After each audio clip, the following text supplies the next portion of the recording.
Fine Organics limited एक company जिसने अपने इन्वेस्टर्स को पास में बहुत जबरदस्त रिटर्न्स दिए हैं और अब एक हल्दी करेक्शन के बाद में ये स्टॉक कुछ मोमेंटम दिखाने की तैयारी में है। आप लोगों ने क्वेश्चंस किए हैं कि इसके ऊपर वीडियो बनाइए, तो एनालाइज है इसके ऊपर वीडियो और बात करेंगे कि करना क्या है, आज की डेट में क्या हो सकता है और फाइन ऑर्गेनिक का टोटल फंडामेंटल और टेक्निकल एनालिसिस करेंगे।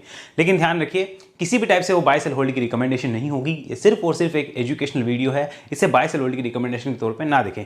नमस्कार दोस्तों, मेरा नाम है शुभम, आप देख रहे हैं मनी मैटर्स। बात कर लेते हैं फाइन ऑर्गेनिक्स की। कंपनी का हमें दिख रहा है कि करेक्शन 45% होने के बाद एक छोटा सा अपमूव आया है। क्या ये लास्ट होगा अपमूव और ऊपर जा पाएगा? क्या इसमें इतनी ताकत है कि ये अपमूव ऊपर जा पाए?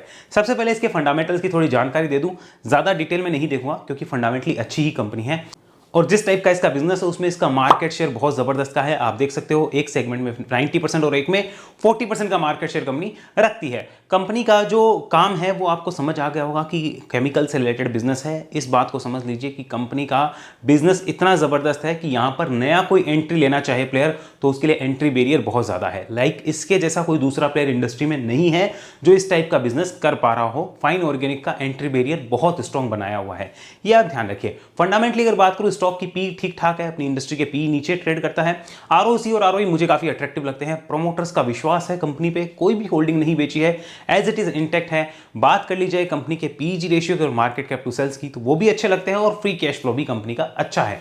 पिछले कई टाइम से हमने देखा है कि फाइन ऑर्गेनिक के चार्ट में हमें एक अच्छा करेक्शन देखने को मिला है। तो फंडामेंटली इतने डिस्कशन के बाद एक और इंपॉर्टेंट डिस्कशन, कंपनी की पिछले कई सालों की सेल्स ग्रोथ, प्रॉफिट ग्रोथ, साथ में स्टॉक प्राइस सीएजीआर और रिटर्न ऑन इक्विटी। आप अगर इन्वेस्टर हैं तो आप इन दो चीजों को देख लीजिए, आपको समझ आ गया होगा पास्ट के रिटर्न कैसे हैं। और अगर आप थोड़ा और देखना चाहते हैं कि यार विश्वास हो कंपनी पे, तो ये देख लीजिए कि इनके रिटर्न्स कैसे हैं, सेल्स और प्रॉफिट के नंबर, तो आपको सब कुछ समझ आ जाएगा। अब फाइन ऑर्गेनिक के फंडामेंटल डाटा के बाद टेक्निकल की बारी। टेक्निकल पे सबसे पहले समझिए, स्टॉक का करेक्शन हो चुका है 45%। ये 45% करेक्शन हुआ। इससे पहले करेक्शन हुआ था 28% का, उससे पहले 24% का, कोविड के अंदर 35% और उससे पहले स्टॉक 40% गिरा है। 40% ये या तो गिरा था 2020 के आसपास और उसके बाद में जो गिरा है वो अभी गिरा है। तो 40% एक तो गिरा था 2020 के आसपास और उसके बाद में यहां पर 45% अभी गिरा है। तो ये दो चीज है। अब रिसेंट में स्टॉक का चार्ट आपको दिख रहा होगा कि यहां पर एक मेन रेजिस्टेंस आ रहा है जिसका प्राइस है 5100। इसके अगर ऊपर स्टॉक जाता है तो शायद यहां पे मोमेंटम कंटिन्यू होगा और थर्ड अटेम्प्ट हो रहे हैं इस लेवल को काटने के, थर्ड या फोर्थ अटेम्प्ट, तो इसमें काट के ऊपर जाएगा। यानी स्विंग प्लेयर्स के लिए भी एक मौका है और इन्वेस्टर्स को क्या करना है वो भी देखेंगे। सबसे पहले अब हम यहां पे समझते हैं कि मंथली चार्ट आज की डेट में क्या बोलता है, ताकि हमें वो आइडिया लग जाए तो हम आगे का प्रोसेस इजीली आइडेंटिफाई कर पाएंगे। चलिए, ये मंथली चार्ट है, इसको हम ध्यान से देखते हैं। ये मंथली चार्ट आपको दिख रहा होगा। देखिए, कई महीनों के कंसोलिडेशन के बाद में इस रेंज को काटने के लिए मार्केट आ रहा है। देखिए, अगर हम आप ध्यान से देखेंगे आपको पता चलेगा मार्केट पिछले कई महीनों से इस कैंडल के हाई को नहीं काट पा रहा था। अब वो काट के ऊपर जा रहा है, जो कि अपने आप में एक अच्छा साइन है और क्लियर दिखता है कि यहां से तेजी एक्सटेंड हो सकती है। यानी मंथली चार्ट यहां पे क्या है, मंथली चार्ट को मैं लिख देता हूं, मंथली चार्ट इज बुलिश। हमें नोट डाउन करके रखना है, मंथली चार्ट बुलिश है। वीकली चार्ट भी हमने देखा, सेम व्यू था, वीकली चार्ट भी बुलिश थे।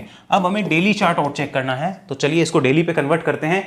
कन्वर्ट करके देखते हैं कि डेली चार्ट क्या बोलता है। तो ये आ गया हमारे सामने इसका डेली चार्ट। डेली चार्ट पे आपको दिखेगा कि कंपनी का यहां पर एक बड़ा रेजिस्टेंस जो है वो इस कंपनी ने फेस किया है इस लेवल के अराउंड, जो कि 5100 का लेवल है। इसके अराउंड आते ही कंपनी ने कई बार रेजिस्टेंस फेस किए हैं और यहां से हर बार स्टॉक को नीचे की साइड का मुंह देखना पड़ा है, नीचे की जर्नी में जाना पड़ा है। अच्छी चीज क्या कि आप जब पहले आए थे तो आपने बड़ी जर्नी ली थी यहाँ पे डाउन साइड की, सेकेंड टाइम आए तो और छोटे हो गए, थर्ड टाइम आए तो आप और छोटे हो गए। यानी कि यहाँ पे जो सेलर्स हैं उनका प्रेशर कम हो गया, यानी सेलर्स का जो पावर है, जो बेयर्स हैं यहाँ पे उनकी ग्रिप कमजोर होती जा रही है और बुल्स की ग्रिप यहाँ पर देखिए स्ट्रांग होते जा रही है और बुल्स की ग्रिप इसको ऊपर की साइड खींचने की तैयारी करती हुई दिख रही है। यानी weekly chart, daily chart, monthly chart, हम डेली की भी बात कर लेते हैं, मंथली की भी बात कर ली और वीकली की भी, तीनों का में एक ही व्यू निकल के आता है, दैट इज बुल्स एक्टिव है। यहाँ पे बुल्स एक्टिव है, यहाँ पे बुलिश मोमेंटम है, ये हमें मानना होगा और इस चीज को हमें नोट डाउन करना है। साथ में इंपॉर्टेंट चीज और क्या है वो भी आप यहाँ पे समझिए कि स्टॉक अपने 200 डेज के यहां पर मूविंग एवरेज के ऊपर सस्टेन कर रहा है। देखिए, इस मूविंग एवरेज के ऊपर स्टॉक सस्टेन नहीं कर पा रहा था 2023 जनवरी से, कह सकते हो, या 2022 दिसंबर से अभी तक वो इसके ऊपर आया ही नहीं था, सस्टेन नहीं किया था। अब आया है, लगभग 8-10 महीने बाद स्टॉक ब्रेकआउट करने जा रहा है। जो एक अच्छा साइन माना जाएगा। अगर इसकी हिस्ट्री उठा के आप देखेंगे पीछे की, तो आपको पता चल जाएगी बहुत सी चीजें कि ये जब भी यहां पर अपने मूविंग एवरेज के नीचे गया है, इसने एक अपॉर्चुनिटी दी है, लेकिन आपको तब नहीं लेना, आपको लेना जब वापस ऊपर आए। नीचे जाकर जब वापस ऊपर आ रहा है, जिसने भी लिया उसको एक लंबा राइड मिला, नीचे जाके ऊपर आए लिया एक लंबा राइड मिला, आपको अच्छा मूव मिलेगा। आप कहां बुक करते हैं वो that is totally up to you, वो आपके ऊपर है, लेकिन अच्छा मूव ये देता है हर बार स्टॉक, इतना हमें पता चल गया। अब आज की डेट में सिचुएशन क्या है भाई साहब? सिचुएशन ये है कि यहां पर स्टॉक 5100 रुपए यानी 5100, मैं लेवल लिखना चाहूंगा 5100, इसके ऊपर ब्रेकआउट करने को तैयार खड़ा है। नीचे में इसके इंपॉर्टेंट सपोर्ट कौन से हो गए हैं? यहां पर लगभग ये एक इंपॉर्टेंट सपोर्ट है जो कि 4800 के लेवल के आसपास नजर आता है। तो 200 रुपए के आसपास 200-250 रुपए का रिस्क नजर आता है स्विंग्स वालों के लिए। तो तीनों के ऊपर बात कर लेते हैं, करना क्या है। सबसे पहले देखिए, मैं इन्वेस्टर्स मेंटेलिटी वाले जो हैं उनकी बात करना चाहूंगा। इन्वेस्टर मेंटेलिटी वालों के लिए मैं फिर एक बार वीकली और मंथली चार्ट देखूंगा, क्योंकि उसमें फिर डेली देखने का कोई मतलब नहीं रह जाता है। तो बात कर लेते हैं एक बार वीकली चार्ट पे फिर से। जिनके पास होल्डिंग में है वो क्या करेंगे उसकी बात करेंगे, और बाकी आगे भी चर्चा हम करने वाले हैं। तो सबसे पहले, अगर किसी के पास यहां से होल्डिंग में है, मानो मेरे पास अगर ऊपर से होल्डिंग में होता तो मैं क्या करता, मैं वो आपके साथ शेयर करना चाहता हूं। तो ध्यान से समझिए, अगर मेरे पास ऊपर से होल्डिंग में होता और अगर अभी तक मैंने नहीं बेचा, 45% करेक्शन भी देख लिया, टाइम भी दे दिया, अब स्टॉक वापस ऊपर आके यहां पे बुल्स एक्टिव होने वाले हैं, तो अब बेचने का मेरा समझदारी वाला पॉइंट होगा या नहीं होगा, वो आप बताओ। क्या आप बेचने में कोई समझदारी है क्या? अगर आपको लगती है तो मुझे कमेंट में बताइए। मुझे लगती है नहीं है। मुझे लगता है अगर आपने अभी तक रखा है और अब आपको पैसे की जरूरत भी नहीं है कि आप लंबे टाइम के लिए इसको रख सकते हो, थोड़े टाइम के लिए, तो आपको इसे राइड करना चाहिए। जैसे जैसे ऊपर जाता है राइड करना चाहिए, बट कीप इन माइंड कि आपको अगर ये लगे कि नहीं यार नीचे आए तो मैं अब की बार कैपिटल ब्लॉक नहीं करना चाहता, तो आपको फिर 4800 के लेवल को इंपॉर्टेंट माइंड में रखना होगा। अगर आप स्विंग खेल रहे हैं और अगर आप लॉन्ग टर्म के लिए हैं तो आपको 4400 के लेवल को माइंड में रखना होगा। दो लेवल्स हैं, आपके पास होल्डिंग में था, अब आप स्विंग खेलना चाहते हैं कि नहीं बहुत टाइम दे दिया, मैं तो स्विंग खेल के निकलूंगा यहां से, तो आपको इंपॉर्टेंट लेवल रखना है 4800। आप यहां पे होल्डिंग में है आपके पास काफी टाइम से और आप चाहते हैं कि नहीं आगे भी होल्ड करूं, तो आपको 4400 का इंपॉर्टेंट लेवल अब माइंड में रखना होगा। और बिना स्टॉप लॉस के काम करते हैं, आपको कोई लेवल चाहिए ही नहीं तो फिर आपकी इच्छा है, लेकिन ये दो लेवल स्विंग्स वालों के लिए, लॉन्ग टर्म वालों के लिए इंपॉर्टेंट है।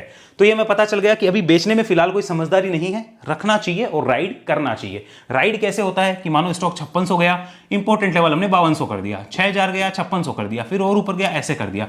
इस टाइप से वो राइड होता चलता है, उसकी एक प्रोसेस है, वो सीखना पड़ता है। आप धीरे धीरे सीखेंगे इन चीजों को। यहां पर बात करें कोई फ्रेश इन्वेस्ट करने वाले होते हैं, उनको क्या करना है। देखिए मैं बात कर लेता हूं, फ्रेश जो इन्वेस्ट करना चाहते हैं वो क्या कर सकते हैं। क्या ये कंपनी के फंडामेंटल अच्छे हैं? जी हाँ बिल्कुल अच्छे हैं। इन्वेस्ट से पहले ये देखना होगा, क्या इस कंपनी में आप 2 इयर्स का टाइम देने को तैयार हो? जी हाँ बिल्कुल तैयार हैं, तो कोई दिक्कत नहीं है। क्या इस कंपनी के टेक्निकल अच्छे हैं? जी हाँ बिल्कुल अच्छे हैं, कोई खराब नहीं है, तो इसमें इन्वेस्ट किया जा सकता है। जी हाँ बिल्कुल किया जा सकता है। यहां से इन्वेस्ट करके सेम वही लेवल्स को हम इंपॉर्टेंट लेके काम में लेके चल सकते हैं अगर चलना चाहे तो, और इस कंपनी को राइड करने वाले भी ध्यान दे सकते हैं। बट ध्यान रखिए, एक बार में पूरा यहां पे लेना कभी भी समझदारी नहीं होती। लाइक आपको 100 शेयर लेने हैं तो अभी कितने ले सकते हो? 65 लिए या 60 लिए या 70 लिए, इतने ही लिए। रिमेनिंग कब लेना चाहिए? मैं हूं कभी भी फ्रेश इन्वेस्ट करता हूं, रिमेनिंग कब लेता हूं? जब वो नीचे गिरता है तो रिमेनिंग 30 से 40 शेयर और ऐड करने चाहिए। ऐसा नहीं कि एक ही बार में पूरा लगा दिया, भले ही कितने ही अच्छे इंडिकेशन क्यों ना हो, क्योंकि जिनके पास होल्डिंग में है वो तो पहले कमा भी चुके होंगे या कमा भी रहे होंगे, डिविडेंड भी खाया होगा। आपको क्या मिला? आप तो डायरेक्टली फिर रिस्क ले रहे हो, तो पूरा पैसा एक बार में नहीं लगाना है, इस बात को ध्यान रखना है। इन्वेस्ट के लिए कंपनी खराब नहीं है, बट रिमेंबर यहां पर आपको टाइम देना पड़ेगा। बिना टाइम दिए बिना मत सोचना। इन्वेस्ट के लिए खराब नहीं है जो टाइम दे सकते हैं। इन्वेस्ट कौन कर सकता है? देखो इन्वेस्ट वही बंदा कर सकता है जो प्राइस वाइज करेक्शन भी देख सके प्लस टाइम वाइज करेक्शन भी देख सके। दोनों आप करेक्शन देख सको ना, तभी आपको इन्वेस्टमेंट की तरफ जाना चाहिए, वरना आपको इन्वेस्टमेंट को अवॉइड कर देना है। क्या आप प्राइस वाइज स्टॉक को गिरता हुआ देख सकते हो? नहीं, तो इन्वेस्ट मत करो। क्या टाइम दे सकते हो? यहां पे अगर 6-8 हफ्ते कंसोलिडेट कर गया फिर ऊपर जाए या नीचे आए, दे सकते हो? हाँ तो करो, नहीं तो बिल्कुल नहीं करना चाहिए, ऐसा मेरा मानना है। आगे यहां पे कोई स्विंग्स वालों के लिए यानी स्विंग ट्रेड जो करते हैं उनके लिए कोई अपॉर्चुनिटी है? जी बिल्कुल है। कैसे है? देखो 5100 के ऊपर भी है, अबो है, और अभी भी कोई करता है तो है। इंपॉर्टेंट लेवल रहेगा 4800। कीप इन माइंड, ये मैं लिख देता हूं, कीप इन माइंड, यहां पर इसका ध्यान रखना होगा आपको। एंड ऊपर में स्टॉक के लिए पॉसिबल लेवल्स कौन से होंगे वो नोट डाउन कर लीजिए। मैं आपको सीधा बता दूं, सबसे पहला यहां पर होगा, मैं इस लेवल को यहां मार्क करता हूं जो कि एक इंपॉर्टेंट रेजिस्टेंस बना हुआ है यहां पे, दैट इज 5370। ये फर्स्ट यहां पे होगा, देन 5600, और फिर जो स्टॉक है वो 5800 के ऊपर भी निकलता हुआ हमें नजर आ सकता है। तो स्विंग वालों के लिए ये चीज इंपॉर्टेंट होगी इसको हमें नोट डाउन करके रखना है। मैंने आपके सामने लेवल्स लिखे हैं, ये इंपॉर्टेंट रहेंगे। तो आप अगर प्लान करना चाहें तो इन लेवल्स को कंसल्ट करिए, अपने फाइनेंशियल एडवाइजर के साथ में बात करिए कि ये लेवल इंपॉर्टेंट है क्या। अगर वो आपको ग्रीन सिग्नल दे, हरी झंडी दे, तभी काम करिएगा। मेरी वीडियो सुन के काम नहीं करना, सीखना है कि रीजन क्या है। यहाँ पे आगे यहाँ पर ये क्लियर होने के बाद में एक चीज और बच जाती है, वो यहाँ पर है कि क्या इससे बेटर ऑप्शन इन्वेस्टमेंट के लिए अवेलेबल नहीं है क्या। जी ऐसा नहीं है, इससे बहुत बेटर ऑप्शंस भी अवेलेबल है मार्केट में। डिपेंड करेगा आपकी रिक्वायरमेंट के ऊपर, क्योंकि ये 5,000 रुपये का स्टॉक है। समझिए ध्यान से, ये मानो 6,000 रुपये गया तो आपको रिटर्न मिलेगा 20%। ये ध्यान रखिए। अगर आपके पास कोई अच्छी अपॉर्चुनिटी है, मानो कोई आपके पास 500 रुपये का शेयर है और वो आपको अच्छी अपॉर्चुनिटी दे रहा है और 600 रुपये जाता है, तो भी आपको 20% मिलेगा। ये आपको ध्यान रखना होगा। ऐसे ही कोई 50 रुपये का शेयर अगर आपके ध्यान में है, वो 60 जाने की तैयारी रखता है, तो उसमें भी आपको कितना मिलेगा रिटर्न? 20% का। और इस बात को आपको ध्यान रखना होगा। ऐसे ही 5,000 का स्टॉक है, 4800 तक आता है, तो इसमें रिस्क हुआ करीब 4-4.5% का। 4 से 5% का ही रिस्क होगा, ज़्यादा बड़ा नहीं होगा। तो इन चीज़ों को समझने के बाद हमें काम करना है। बेटर इन्वेस्टमेंट अपॉर्चुनिटी और भी है, लेकिन फाइन ऑर्गेनिक अपनी जगह अच्छी कंपनी है, खराब नहीं है। और इस कंपनी में अगर किसी का इन्वेस्टमेंट है तो ये हमेशा मानना चाहिए कि ये कंपनी के एंट्री बैरियर बहुत स्ट्रॉन्ग है, यानी कोई नया प्लेयर इस टाइप के बिजनेस को नहीं कर सकता। एक तरीके से इसको आप मोनोपोली भी कह सकते हैं, जिस हिसाब से इसका बिजनेस है। ये एक मोनोपोली क्रिएट कर रखी है, काइंड ऑफ मोनोपोली है, एग्जैक्ट नहीं है, बट इन्होंने क्रिएट कर रखी है। क्योंकि इतने लाइसेंस लेने पड़ते हैं, जिस टाइप का बिजनेस करती है केमिकल्स का और ऑर्गेनिक का, उतने तो लाइसेंस है, इतने ज़्यादा वो फॉर्मेलिटीज़ है कि वो पूरी नहीं होती, समय बहुत लगेगा। अगर कोई नया प्लेयर आना भी चाहे इसके बराबरी में, छोटे मोटे प्लेयर तो आ सकते हैं, बराबरी का टक्कर का प्लेयर कोई नहीं है। और फाइन ऑर्गेनिक के चार्ट में यहाँ पे कुछ होने जा रहा है। रिमेंबर, अगेन रिमाइंड करा दूं, अगर आप पेशेंस नहीं रख सकते और बिना स्टॉप लॉस के साथ काम करना चाहते हो, पेशेंस नहीं है और स्टॉप लॉस के साथ काम कर सको, तब ये लेवल इंपॉर्टेंट है 4800। ध्यान रखना, इसके नीचे स्टॉक में वीकनेस होगी, बेयर्स ग्रिप बना लेंगे, बुल्स की कमजोरी हो जाएगी।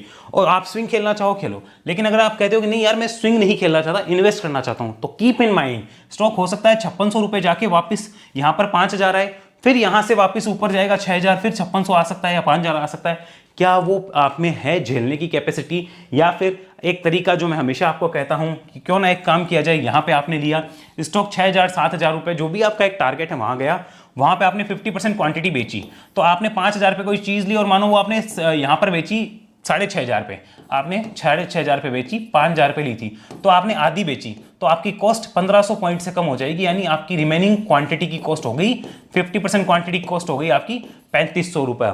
तो आप राइड कर सकोगे इजीली। हमेशा यही फॉर्मूला सही रहेगा कि आपके जब टारगेट से, मतलब आपने 100 शेयर लिए हैं और आपको लगता है नहीं यार मैं नीचे आता हुआ ज़्यादा नहीं देख सकता, तो स्विंग बन रहा है तब लो, 20-30% ऊपर गया आधा बुक कर लो। अब बचे हुए आधे की कॉस्ट तो कम हो गई ना। एग्जाम्पल अगेन समझो यहाँ पर ध्यान से, 100 रुपए पे आपने 100 शेयर लिए किसी कंपनी के, 1000 शेयर लिए किसी कंपनी के, ठीक है, 100 रुपए पे शेयर चला गया 150, कितना आ गया? 150 आ गया यहां पर। और 150 पे आपने क्या किया? 500 शेयर्स बेच दिए, 500 शेयर्स बेच दिए। मैं यहां लिख देता हूं, चलो सेल लिख देते हैं, इंग्लिश में ही कंफ्यूजन नहीं रहेगी। यहाँ पे 500 शेयर आपने सेल कर दिए। तो अब बचे हुए जो 500 शेयर रहे ना, इसमें से जो 500 शेयर बचे हैं उनकी कॉस्ट कितनी हो गई? क्योंकि आपने 150 बेचे हैं, तो उनकी कॉस्ट कितनी होगी यहाँ वाले की? सिर्फ और सिर्फ 50 रुपए। तो अब 150 का शेयर 50 तो आने से रहा, हाथों हाथ, और आता है तो 100 को काट के ही तो आएगा। इस तरीके से मैनेज करके चलोगे तो दिक्कत नहीं है। और होने को फिर ये 150 का शेयर चाहे 500 हो 600, आप इजीली राइड कर सकते हो, क्योंकि दिमाग से टेंशन हट गई कि नीचे आया तो क्या होगा। ये भी एक फॉर्मूला है, आप किस फॉर्मूले की तरफ जाना चाहते हो वो आप चूज करिए। बहुत सी स्ट्रेटेजीज हैं जिससे आप पैसे कमा सकते हो। ये मेरा तरीका था, मैंने आपके साथ शेयर कर दिया। आई होप आपको पसंद आया होगा। किसी टाइप का डाउट हो और किस कंपनी पे आपको एनालिसिस चाहिए, कमेंट में आप भी बता सकते हैं कि मुझे इस कंपनी पे एनालिसिस चाहिए। और अगर ऐसी एनालिसिस आप भी सीखना चाहते हैं तो उसके लिए आपको वेब एनालिसिस में आना होगा। डिस्क्रिप्शन में आपको डिटेल्स मिल जाएगी, आप वेब एनालिसिस ज्वाइन कर सकते हैं, जहां 1-to-1 हमारे साथ सीखेंगे। उसके बाद में लाइफ टाइम हमारे ट्रेनिंग्स ग्रुप का पार्ट बनकर ही रहेंगे, ताकि आप हमारे नॉलेज, एक्सपीरियंस और गाइडेंस का फायदा लाइफ टाइम के लिए लेते रहें। और ऐसी जानकारी के लिए चैनल को सब्सक्राइब आपको करना ही है, साथ में व्हाट्सएप ग्रुप से जुड़ने के लिए जहां हम मोमेंटम चार्ट को स्कैन करके आपके साथ लाते हैं, उसके लिए आपको ज़रूरत एंजल एप्स्टॉक्स में अकाउंट खुलाना होगा। लिंक डिस्क्रिप्शन में आपको मिल जाएंगे। इन्हीं लिंक से अकाउंट खुलाकर इस नंबर पे आप डिटेल भेज सकते हैं, व्हाट्सअप कर सकते हैं। और वेब एनालिसिस की जानकारी के लिए भी इसी नंबर पे आपको कांटेक्ट करना होगा। अगले वीडियो में मिलते हैं, तब तक के लिए आपका धन्यवाद। जय हिंद, जय भारत।